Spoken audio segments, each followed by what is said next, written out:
السلام علیکم ورحمۃ اللہ وبرکاتہ۔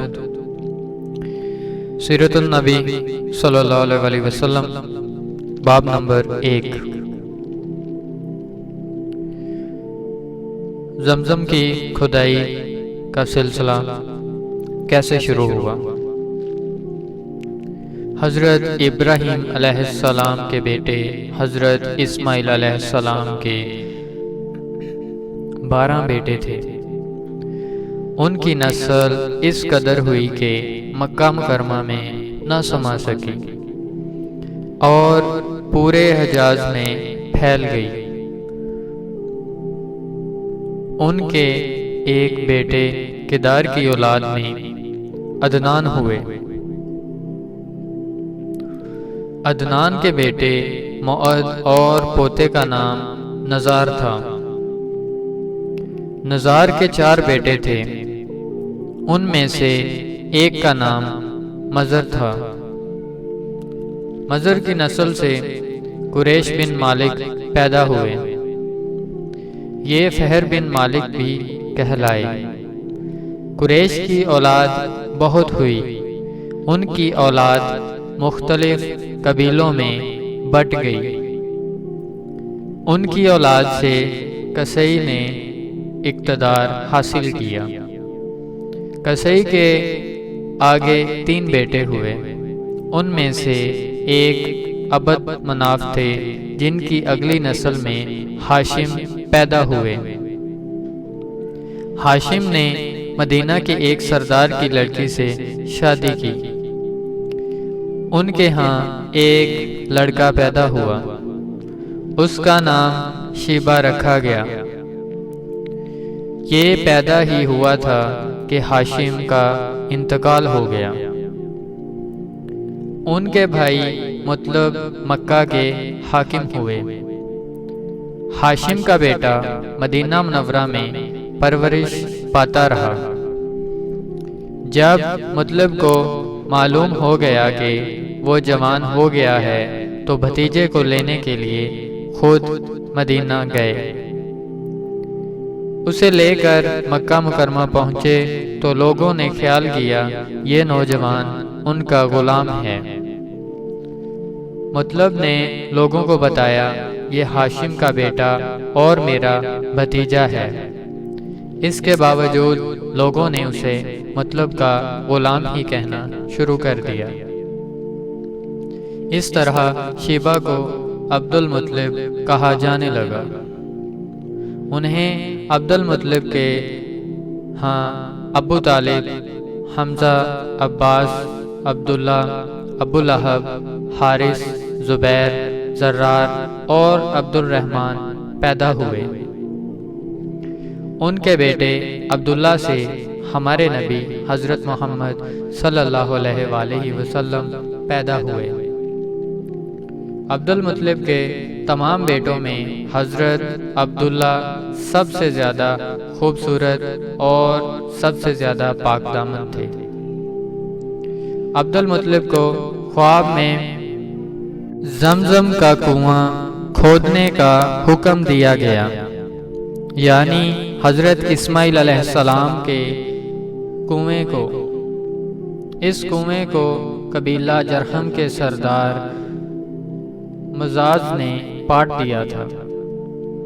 قبیلہ جرہم کے لوگ اس زمانہ میں مکہ کے سردار تھے، بیت اللہ کے نگراں تھے۔ انہوں نے بیت اللہ کی بے حرمتی شروع کر دی۔ ان کا سردار مزاج بن عمرو تھا۔ وہ اچھا آدمی تھا۔ اس نے اپنے قبیلے کو سمجھایا کہ بیت اللہ کی بے حرمتی نہ کرو، مگر ان پر اثر نہ ہوا۔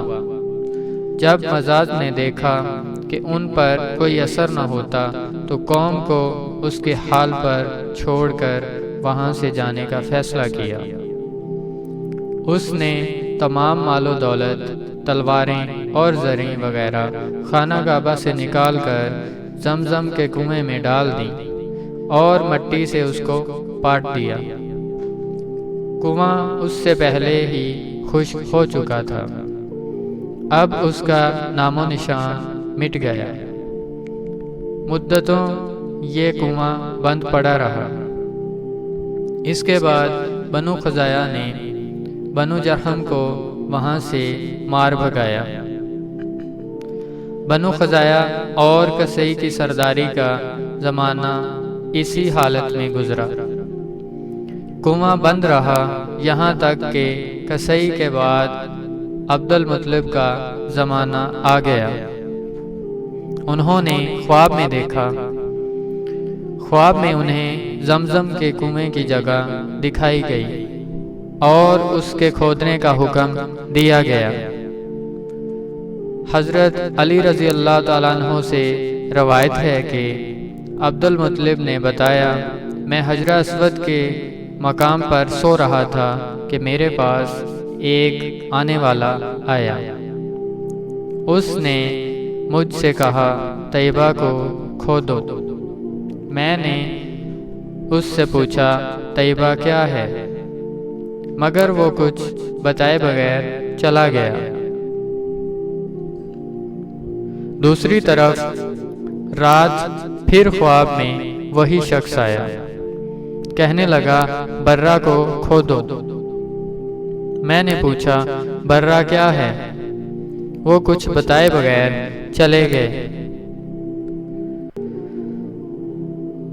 تیسری رات میں اپنے بستر پر سو رہا تھا کہ پھر وہ شخص خواب میں آیا۔